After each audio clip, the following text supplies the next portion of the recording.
Hello students, welcome to your chemistry class. Today is lecture 2 of foundation course in chemistry.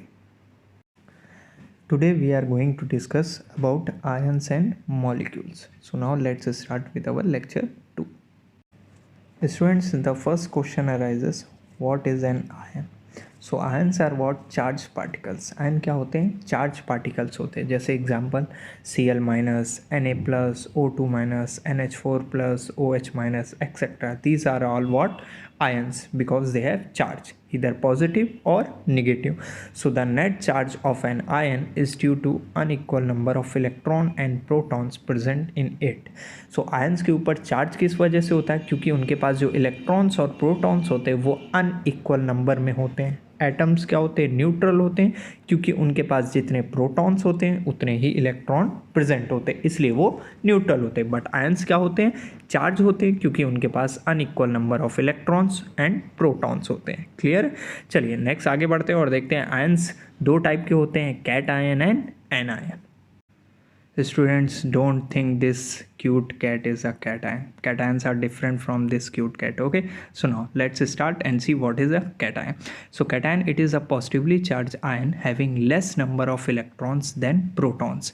So cation में क्या होता है कि वहाँ पर जो नंबर ऑफ इलेक्ट्रॉन्स होते हैं वो कम होते हैं किससे? प्रोटॉन से. इसलिए पॉजिटिव चार्ज वहाँ पर ज़्यादा होता है. जैसे एग्जाम्पल Na+, Ca2+, Al3+. यहाँ पर आपको प्लस चार्ज दिख रहा है क्योंकि यहाँ पर नंबर ऑफ प्रोटॉन ज़्यादा है as compare to the number of electrons. So what is an anion? Anion, it is a negatively charged ion with more electrons than protons. तो anion क्या होते हैं? हमारे negatively charged ion होते हैं जहाँ पर number of electrons ज़्यादा होते हैं as compared to the number of protons. Example Cl-, F-, O2-, etc. Students, now let's discuss about molecules. What are molecules? So a molecule is a group of two or more atoms held together by chemical bonds. तो molecule क्या होते हैं? जहाँ पर दो या दो से ज़्यादा atoms जो हैं जो एक साथ held together होते हैं by chemical bonds, उनको हम बोलते हैं molecule. Molecule are electrically neutral. A molecule is the smallest particle that can exist independently and show all the properties of that substance. Molecule एक जो है हमारे सब्सटेंस के सबसे छोटी यूनिट होता है जो कि अकेला एग्जिस्ट कर सकता है और वो सारी प्रॉपर्टी शो करता है उस हमारे सब्सटेंस की. जैसे example H2, O2, H2O, water molecule, etc. In this figure you can see one oxygen atom is bonded to two other hydrogen atom in the white spheres. This figure of the water molecule is the easy explanation in which the red oxygen atom is holding up two other hydrogen atoms, the white spheres, together. They make water molecule. Students, we have discussed what are molecules. Now let's discuss what is molecular mass. It is a very important topic. So now let's discuss what is a molecular mass. It is the sum of atomic masses of the elements present in a molecule. Molecular mass क्या होता है? सारे जो elements हमारे present होते हैं किसी भी molecule में उनका सम होता है उनके atomic masses का. It is calculated by multiplying the atomic masses of each element by the number of its atom and adding them together. Students, अब हम कुछ एग्जांपल्स देखते हैं how to calculate the molecular mass of the molecules. ठीक है, तो सबसे पहले हम सबसे इजी देखते हैं. सबसे पहला है हमारा वाटर मॉलिक्यूल. वाटर मॉलिक्यूल का आपको फॉर्मूला पता ही है क्या होता है? H2O. दो हाइड्रोजन एटम्स होते हैं और एक ऑक्सीजन एटम होता है. अब इसका अगर हमें मॉलिक्यूलर मास कैलकुलेट करना है तो क्या करेंगे हम? सबसे पहले यहाँ पर हाइड्रोजन का एटॉमिक मास कितना होता है? 1. और नंबर ऑफ हाइड्रोजन एटम्स कितने हैं? 2. यानी कि 1 इंटू हम क्या कर देंगे? 2. हाइड्रोजन का एटॉमिक मास कितना है? 1. और नंबर ऑफ एटम्स कितने हैं? 2. Plus oxygen atom. Oxygen atom का एटॉमिक मास होता है 16, तो हमने यहाँ पर ऐड कर दिया प्लस 16.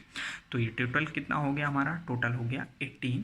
दैट इज हमारा H2O वाटर मॉलिक्यूल का मॉलिक्यूलर मास आ गया 18U. तो इस तरीके से हम कैलकुलेट करते हैं मॉलिक्यूलर मास. नेक्स्ट हम एग्जांपल देखते हैं और नेक्स्ट एग्जांपल में हम लेते हैं मीथेन. मीथेन का फॉर्मूला आपको पता है CH4. अगेन हम क्या करेंगे? सबसे पहले कार्बन का एटॉमिक मास कितना हो गया? 12. और कार्बन के एटम्स कितने हैं 1, यानी कि 12 इंटू 1 हो जाएगा, प्लस हाइड्रोजन का एटॉमिक मास कितना हो गया 1, और हाइड्रोजन के एटम्स कितने हैं 4, सो 1 इंटू 4, टोटल कितना आ गया 16, यानी कि मीथेन का जो हमारा मॉलिक्यूलर मास हो गया दैट इज 16U। इसी तरीके आगे हम करते हैं नेक्स्ट, थर्ड हम एग्जाम्पल लेते हैं, और थर्ड एग्जाम्पल में लेते हैं कार्बन डाइऑक्साइड। कार्बन डाइऑक्साइड का फॉर्मूला होता है CO2।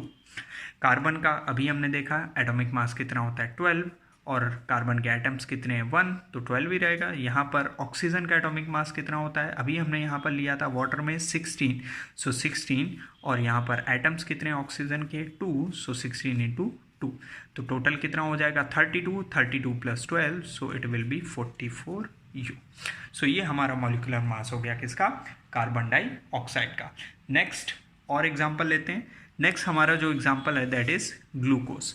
ग्लूकोज का फॉर्मूला आपको पता है C6H12O6।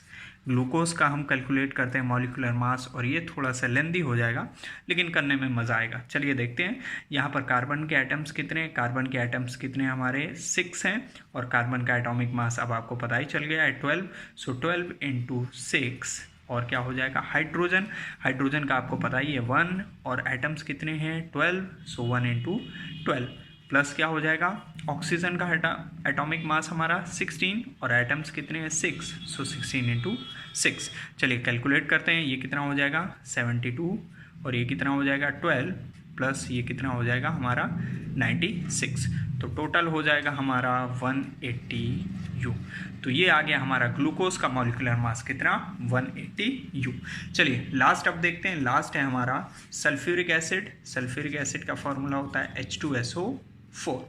अब इसका हम कैलकुलेट करते हैं मॉलिक्यूलर मास। सबसे पहले हाइड्रोजन का आपको पता ही है 1 इंटू 2, सल्फर 32 होता है, ऑक्सीजन अभी आपको पता ही है 16 होता है, और एटम्स कितने हैं 6, तो यहाँ पर क्या हो जाएगा 16 इंटू 4, तो टोटल ये कितना हो गया 2 प्लस 32 प्लस 64, तो टोटल यहाँ पर आ गया 98U। तो इस तरीके से हम कैलकुलेट करते हैं molecular mass of different substances. So students, ये हमारा था chapter 1 of our foundation course.